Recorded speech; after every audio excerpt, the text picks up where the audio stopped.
maybe we can talk another time. Okay. I All right. finished Water finishing and up. wine. Oh, water and wine. Me too. Me too. I usually do have a glass of wine, but not today.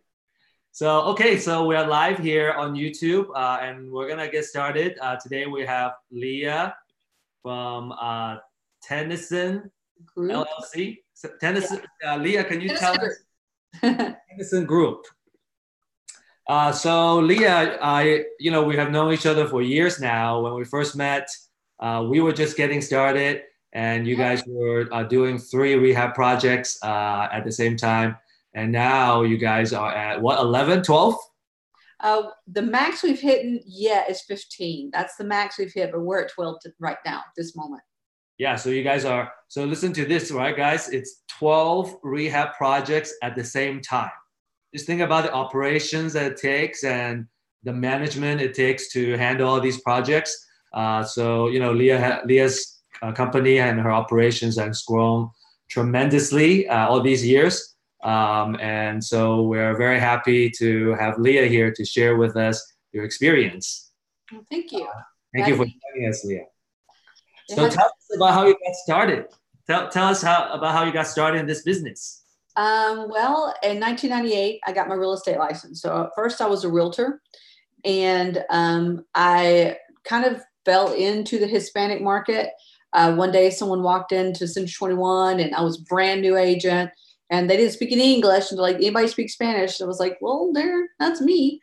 So I get that one client, and they gave me a lot more. And then so by 2007, I had a real estate office that did 98% of our business was Spanish. And we also had a mortgage company that we'd added in 2003 that was a sister company to it. So both of those companies together was a 98% Hispanic market.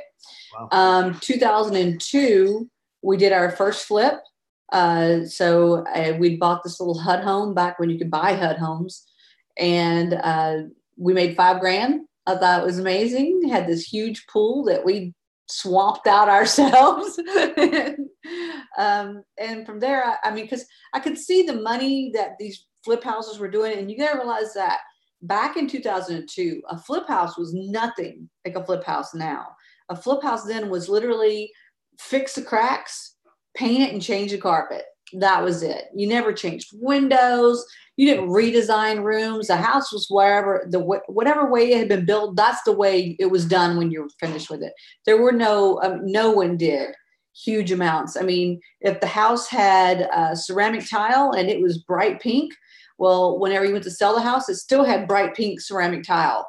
It wasn't stuff like that. We didn't rehab to the depth that we do now. Right. And, but I could see that those houses were making a lot more money. So we started flipping really just so that I would have more inventory, so I could have the whole picture.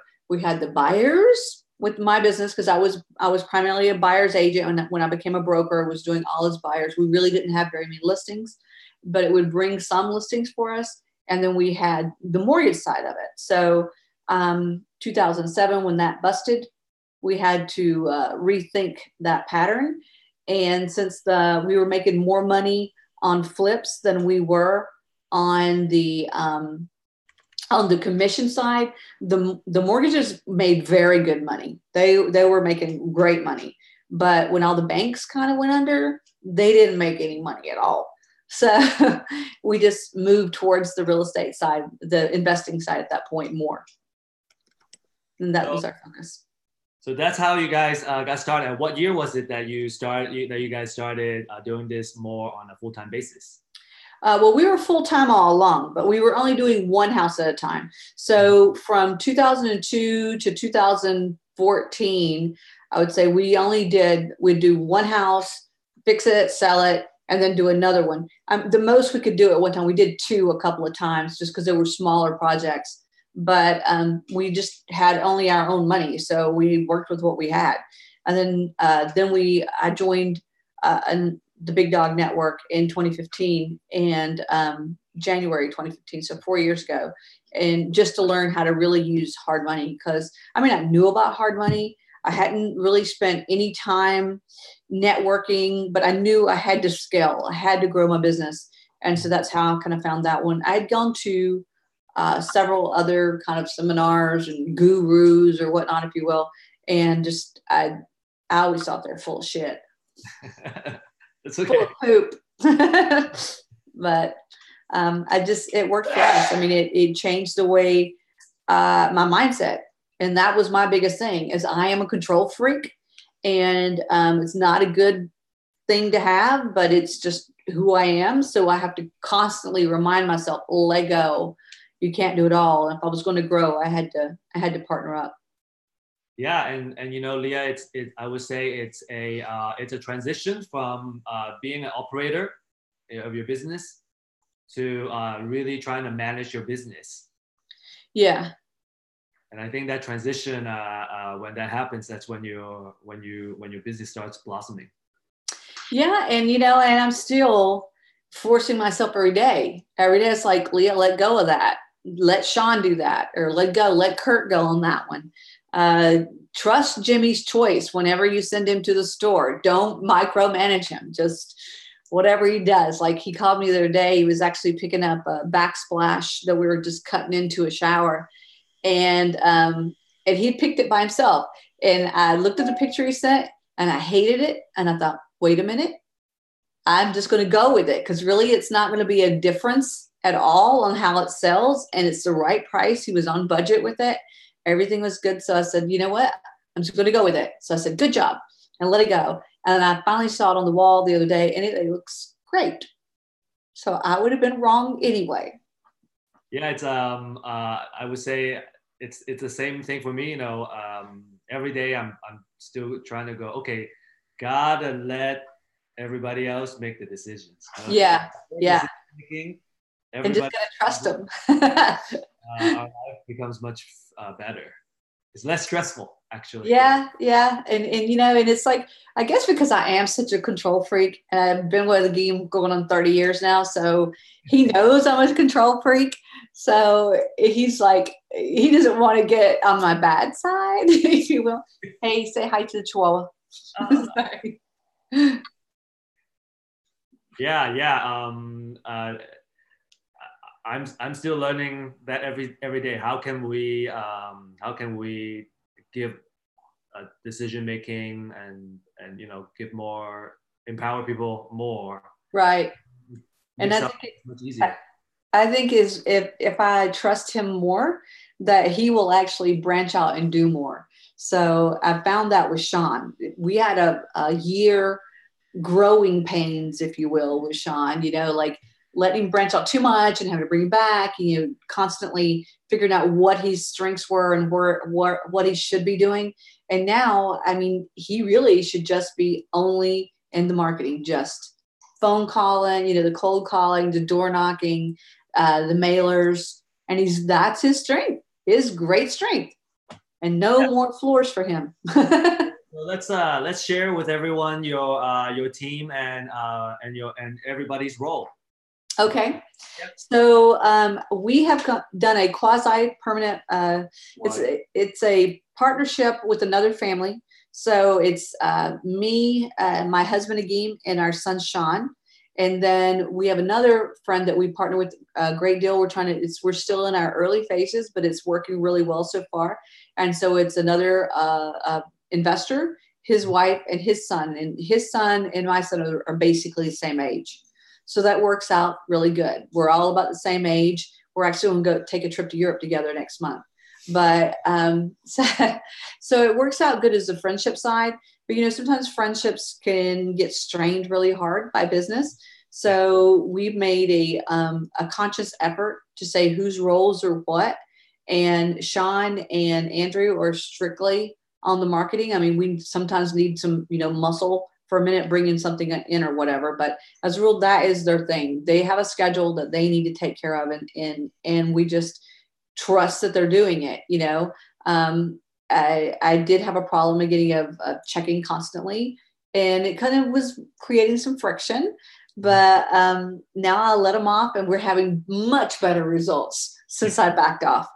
And so Kurt, he kind of works in the same capacity that I do, ish. in that if I can't go out on a seller appointment, I have Kurt there. Kurt can go. And, you know, and he's learning my leaps and bounds and, you know, coming out of his shell a little bit. I think he was much more reserved before, and he's learning to come out some. His wife, Marta, is stay at home. So if we need some data stuff done, she can, you know, do that kind of thing. And then Agim is the project manager on site. So he's kind of like a foreman on site. He goes to every one of our flips, and he's 99% of the time in the field. So he'll leave in the morning with the list of things he's supposed to do in an order that I want them done. And he probably doesn't do them in that order. He does them when he gets around to it, but he gets them done. So who am I? I have to let go. He does what I'm done. What about Kurt? So what's Kurt's experience from before? Kurt, well, okay, so he's been an investor for about 3 years now, 2.5, 3 years. I think right at 3 years. He was actually one of my students. Yeah, years ago, he's one of my students. And so I kind of knew he's doing quite a bit of marketing and whatnot. So he's helped us bring in the VAs and stuff like that. The guys have brought on now. They're trying to, they have a co-op going, and with the co-op, they're wanting it to be completely able to run on its own. So he gave them some direction on that, you know, and we're still filling in how much more I can slide over to him. Hopefully I can get him to learn a little bit more of the flip, actual management of a flip, so that he can do a bit more of the project management. But we're still, I mean, this has only been about 3 months now. So it's, you know, every day me forcing myself to let go of something and, you know, just teaching him to do. And it's working out pretty good. Yeah. And I think it takes time to recognize each other's strengths. Exactly. And that is, we're still, you know, saying, hey, I can do some of this. Let me have some of that. And you know, and building the confidence, because, you know, I don't think I have a reputation of being hard to work with. I don't think so. But I tend to just, okay, I'll just take care of it. You know, don't worry about it. I'll take care of it. And so, and that's not the right thing. I have to absolutely say, hey, you know what? I could use a little help. Right. And yeah, getting help, and also holding people accountable. Yes. One thing that I did back in my graduate school days, I was part of a student organization, and we went to Vegas, not to party, and we did a team building exercise. Nice. Like a discovery, like figuring out each other's strengths and that kind of exercise, and that has impacted how I look at teams and all that for a long time. So I don't know. I know you guys are going to Europe, but maybe you can squeeze in a little team building. That's actually a great idea. Sean and Andrew, we gave them that trip to Vegas as like a thank you for working. Those two work together like peas and carrots. You know, I mean, they're just really easy to work together. So, and the cold calling started bringing in so much. It's like, here's some incentive to keep you doing that, because this is what we need you to do, not some of the hodgepodge we had going on for a little bit. So they're going from today until Thursday. They'll be back on Thursday. And then we're going to go out Sunday just for Super Bowl, because the game cannot go past a Super Bowl without being in Vegas on the Super Bowl. So we'll be there for Sunday. But then as a group, we're going to go, well, Sean and Andrew are not going to go on the Europe trip, but we're going to do Europe it's not next month, it's March. We're going in March. So yeah, that's very exciting. It's really to hear you guys are growing so well. And we were just talking about this before the main segment, but Sean has reached out to me on how to hire more VAs and interview more folks. And, you know, the more you leverage everyone around you, the bigger you can grow, the faster you can grow. Yeah, that one service that you recommended, the $69 a month or something service, we looked into that quite a bit too. I think that's where he got the ones that we interviewed. I actually just really stepped back and let Sean handle it, and they interviewed about 15 different people, and so far the one that they hired for that specific purpose he's really happy with, because we're just having him scrub list, and he's got a very set criteria on how we want it scrubbed down, and he's doing really good so far. So we'll see from there. We want to add some more functions to him, and it may take more than one to do as we expand out more of the mailers, but we just pulled our resources together, so we were able to send out more. Because I mean, they have the co-op that the co-op, which I'm a member of the co-op as well, is bringing in. But then separately, we have additional stuff. Like now that you have the divorce list on there, we are making a mailer just for that. Nobody else do that, okay? We're developing some marketing just for that list. Yeah, and for those of you who are listening in and you're not familiar with the term VA, VA stands for virtual assistants. These are the folks that you can hire from overseas, and kind of it's because there's a big discrepancy in the standard of living in America versus other countries, and so we can pay a very nice wage for folks from another country, very, very smart, extremely talented people. And they can help us with doing a lot of the work. And it's a really good way to kind of bridge, it costs a lot more to hire here in the States. A lot of work that needs to get done. So how can we get out of this operation mode and really focus on growing the business? It has been phenomenal for us. It has helped fuel the growth of our business, our company. And we also really believe in the Philippines. We're hiring a lot in the Philippines. They have a relatively high unemployment rate. And so the outsourcing industry is actually getting a lot of attention from the government because we're providing jobs in their community. And so, we're actually making a very good, big positive impact to their community as well. And I was quite surprised at the English level. Like I said, they interviewed about 15. I sat in on a couple of interviews, a little bit of it, but not very much because of the time difference. The interviews were going on like after 8 p.m. and stuff at night. And they had one interview, I think, at midnight and different times. And I was in bed for that one. But they found there's I mean, all of them speak English, but the actual ease with English was one thing that we were really particular on, because our goal is to be able to have some of these VAs also make some of the cold calling for us. Yes. So that was real important to us. If we didn't need them on the phone, then it wouldn't be so important. But and right now he's not on the phone, not yet, and I don't know if we'll get there. We may end up being somebody else, but his English was very good. Very ease with it, a true understanding versus just you can tell he's Google translating. He really understood. Yeah, and it takes time to understand all the real estate investment lingo. Yeah, it's not words that you use every day. It's a new language, like Phil says. Yeah. It's like when I spoke Spanish, but when I started taking on Spanish clients in real estate business, I realized there were a lot of words I didn't know, like appraisal and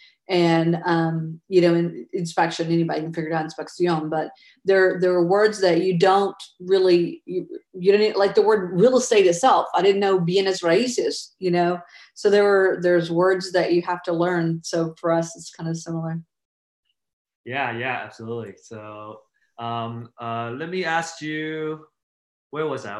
My mind was going somewhere, but I forgot. So let me jump on to the next question. Okay. What is the best or the worst investment you have ever made? Tell us about this one. The best investment was in education, was in actually joining a group and a network that allowed me to step outside of my thinking and find other people that were like-minded and willing to partner up with. The worst thing I ever did in real estate, the worst mistake I made,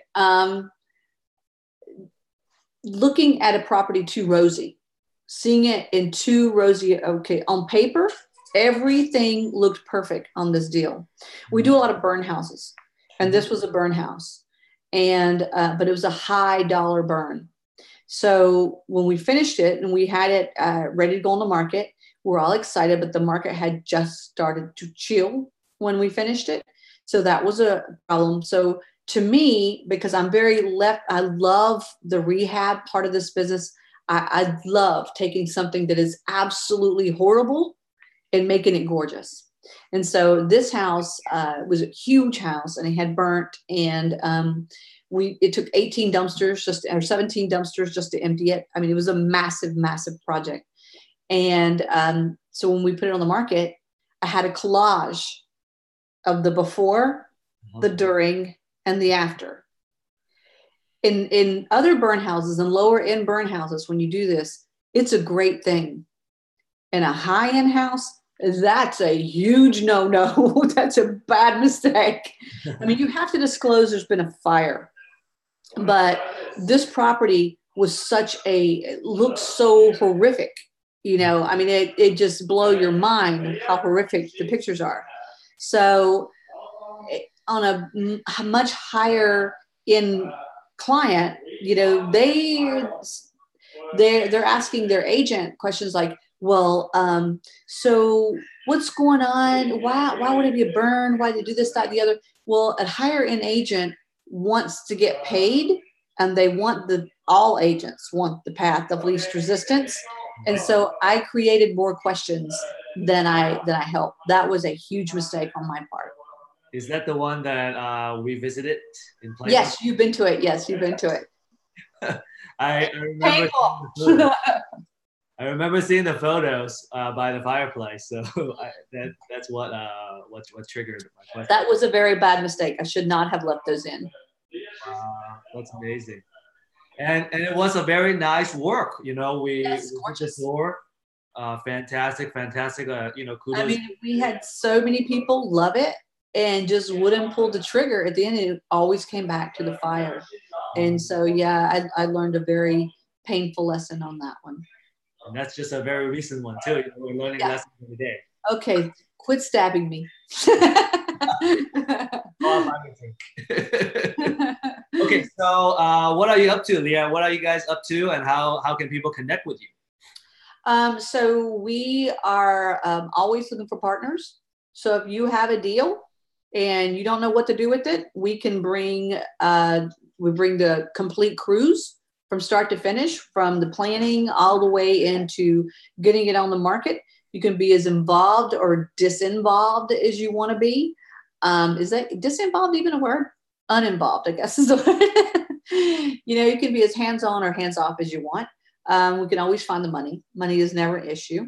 If you have a chunk of money and you need to make some money on your money, we'll gladly take it from you and return it much better you'll make anywhere else.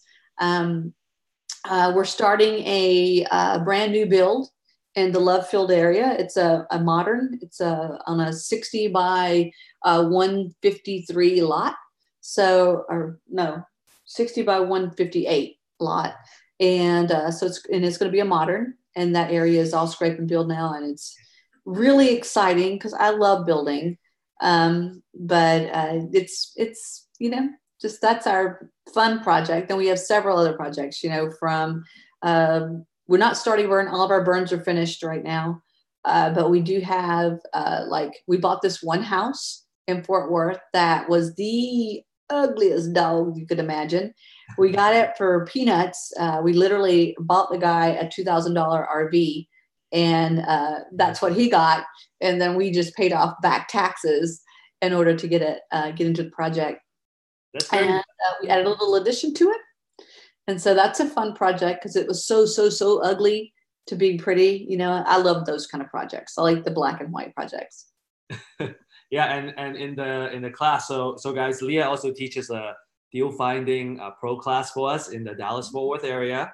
And one of the classes that she taught, I was seeing a lot of your before and after photos of rehab. So I can kind of envision the type of project that tickles you. Yeah, and if anyone wants to reach out, I mean, we have so many projects all over DFW that it doesn't matter where we're at. If you're looking to maybe meet up and say, hey, I'm interested in doing something with you guys, and you just want to vet us and check us out, we can meet you just about anywhere you are, whether you're in Fort Worth or you're in Dallas. I mean, we have them from Right now, we're as far north only as Plano. Plano is our farthest north right now. We've sold everything off, and then all the way to Watauga, which is on the market. So if you want to buy it, it's available. Yeah, so it sounds like you there are a couple of ways to work with your team, Lea. It's you guys are looking for good people, Yes. or you're looking for deals, somebody who has a deal that can bring you deals and you guys can partner up. You have the expertise to make it happen. Or if they bring a deal, we partner on a 50-50. You know, I mean, we're extremely fair. You can come see any of our projects and talk to other people we partnered with. So you can see, hey, this is how it went for me. This is what I made on this. I mean, so far, everyone we've ever partnered with has wanted to partner again. So, I mean, I think they like us a little bit. Well, as long as you keep returning the money bigger, that's Right. how you make a lot of friends, so and you have made a lot of friends over just these past couple of years. And that's how you got into so many projects. Scaled. You guys are like this. You guys are managing a lot of projects. I'm very happy for you. And it's fun. So the upcoming pro class with Lea is about bird dogging. It's going to be on March 20th. And we're desperately looking for bird dogs. Yeah, they're desperately looking for bird dogs to help them get more deals and grow the business together. So make sure you guys check out our education page to sign up for Lea's class. It's going to be a treat. And we'll be glad to, and the class will explain what a bird dog is, how you can work with us without any money and get paid for just leads, and how we train. So you don't need to know what you're doing. We take you out, we train you, use our materials, and everybody makes money. Yeah, and Lea, could you take a minute to share with us what bird dogging means? Okay, so bird dogging is basically we're going to work together as in a partnership in a way, in that we're going to give you a list of exactly where of houses that we need to hit for whatever specific list we're working. And usually they're pre-foreclosures on bird dogs, just because it gives the quickest response, and the bird dogs get paid per deal. So in order to keep their cash flowing, we tend to use pre-foreclosure primarily with bird dogs. We are looking into like I said, we're adding the divorce part now. So we would be interested in some bird dogs for that as well. And divorce is a very specific skill. You have to pick one side or the other and kind of play them against each other as a rule. So it'll be a little bit different training for that. But we send you out, and with our material, we teach you what to say, how to say it. You get paid for each one that you're doing. Plus, if we actually buy the property, you get like $1,000. So it's pretty sweet for everybody. So Lea, what's the best way to reach you? My personal cell is 214-715-6939. 214-715-6939. And my email is Lea, Lea, Z like zebra, at tennysongroup.org. So Lea Z at tennysongroup.org. Yep. And that's how you get me. It's faster sometimes if you also reach to my partners, which would, because I'm kind of a little bit busy, but I always respond. So if I can't respond immediately, I will definitely respond within 24 hours. But Sean is quicker to reach, and his phone number is 469-442-9656. Again, that's 469-442-9656. And he's in Vegas right now, so I wouldn't recommend calling him. Not this day, but after Thursday, you give him a call. And or my partner, Kurt Ely, and his number is 972-814-4767. So 972-814-4767. Between the three of us, definitely can get back to you within a few minutes. Yeah, and one of the really good way to access Lea is the bird dog class as well. Absolutely, I will be there. Our team corrected me that our class date is February 20th. So it's in less than a month, in about 3 weeks or so. It's a Wednesday. If you're in the Dallas-Fort Worth area, we're doing the class at Quest Trust. And we're going to be doing these classes every Wednesday. So it's going to be a fantastic class. Lea's class is always filled up with tons of folks asking tons of questions. That's good. It's always a treat because you have so much experience. How many flips have you? I don't know if I asked you this question. How many flips have you done before? A few hundred. I don't know how many I've done. I mean, because it's if I sit down at the end of the year, the CPA can tell me how many. I guess I could add them all up, but it's a few hundred. I don't know how many. I don't have a number on it. I'd have to dig out old tax returns. Awesome. Thank you so much, Lea, for joining us. All right. Thank you. Thank you. Thank you. Have a great Monday evening. And our next segment, we have the DFW Real Estate Deals Update. Lea, you're welcome to join us actually to see what these numbers look like. All right. So here, let me put this on presentation mode. This is a newly updated data for January 2019. So here, we're looking at, this is actually a new slide that we just updated a couple days ago. And we're finally able to show the more recent data from November and December. Look at this giant, big decrease of new listings from November to December. It's the biggest drop of the whole last year, I think, when I was looking at all the numbers. Some of that is normal. Some of that seasonal slide, because people I pull mine off in the beginning of November until back the end of January for putting them back on. Yeah, absolutely. And if you look at the active listings, that's the total inventory. There was actually also a pretty big drop of 14%. But if we compare it to last year, in 2017, we still have a lot more inventory than last year. Last year, we're looking at 15,946. And this year, we're looking at 20,627. Yeah, we have more inventory, more days on market right now. Correct. And in fact, this is our next slide, and it shows us the days on market and how many days it takes to sell.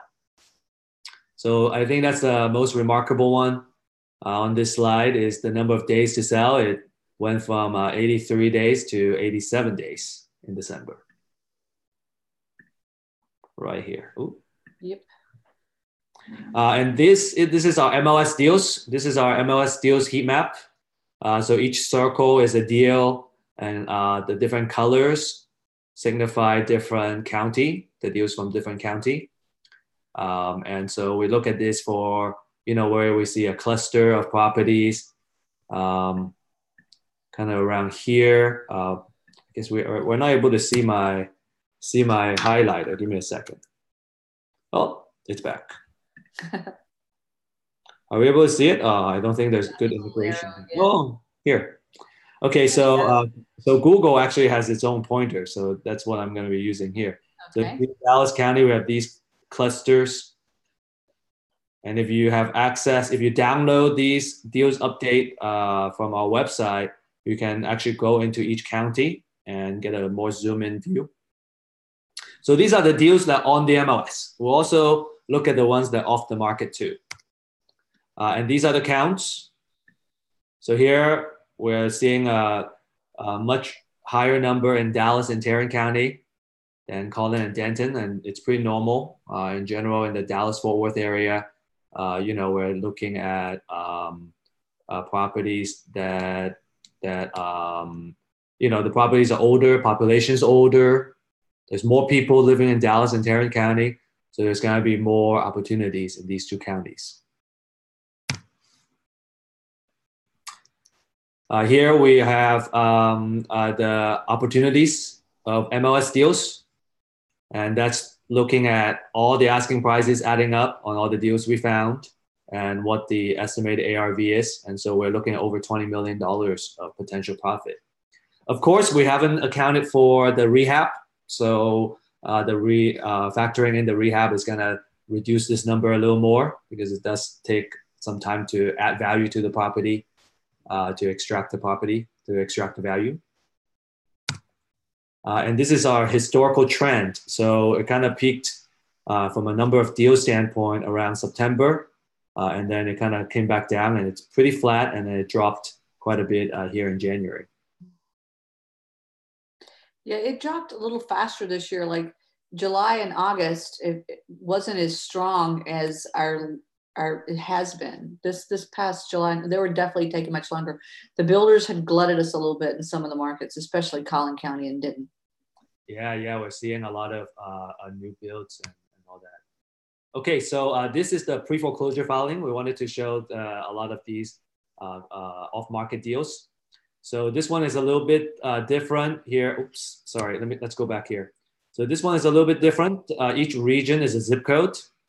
So the bigger, so the darker the color, the more foreclosure filings there are in these zip codes. Then this is kind of like the South Dallas, DeSoto area.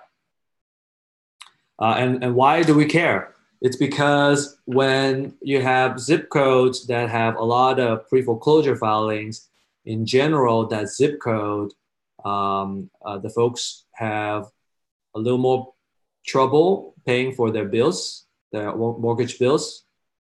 And in general, the economic level of the folks that live there is not as strong. And so, every single month when we look at it, the ones that are pretty dark, they stay dark. So a lot of people use this information. Maybe they put bandit signs and focus on those zip codes, or maybe they do a lot of direct mail mailers that focuses on these zip codes. These are the total count of filings by county. Dallas and Fort and Tarrant have a lot more filings. And in general, if you look at the number of pre-foreclosures, there are a lot more kind of sheer number-wise than the MLS deals.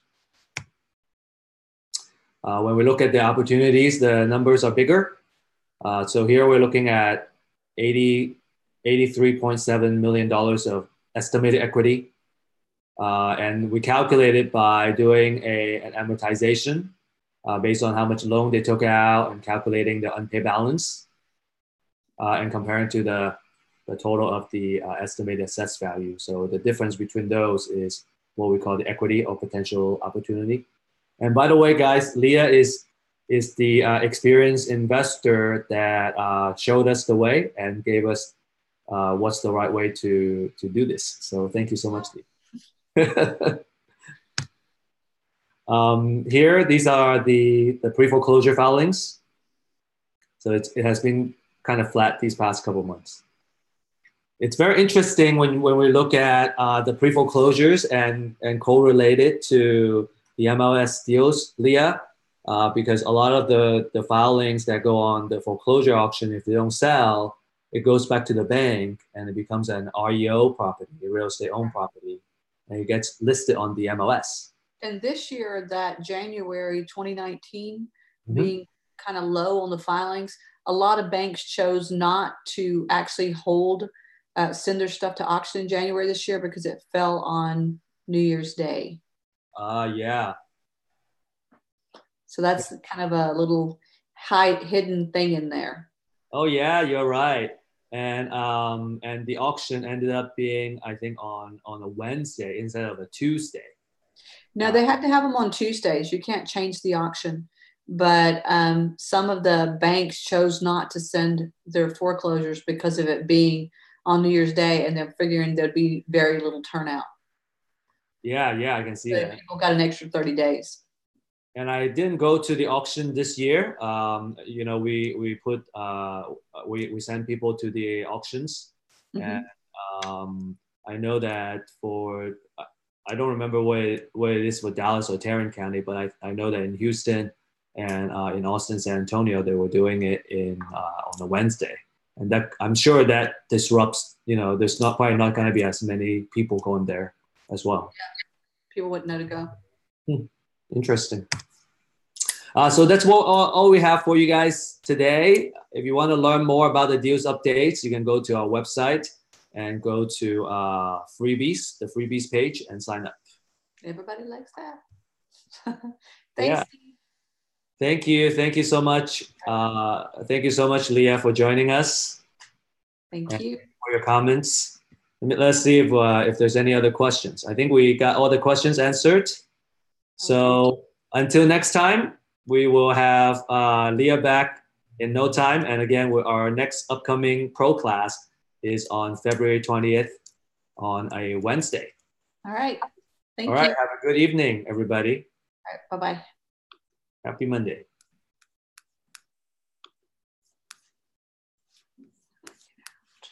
I don't know how to get out. There we go.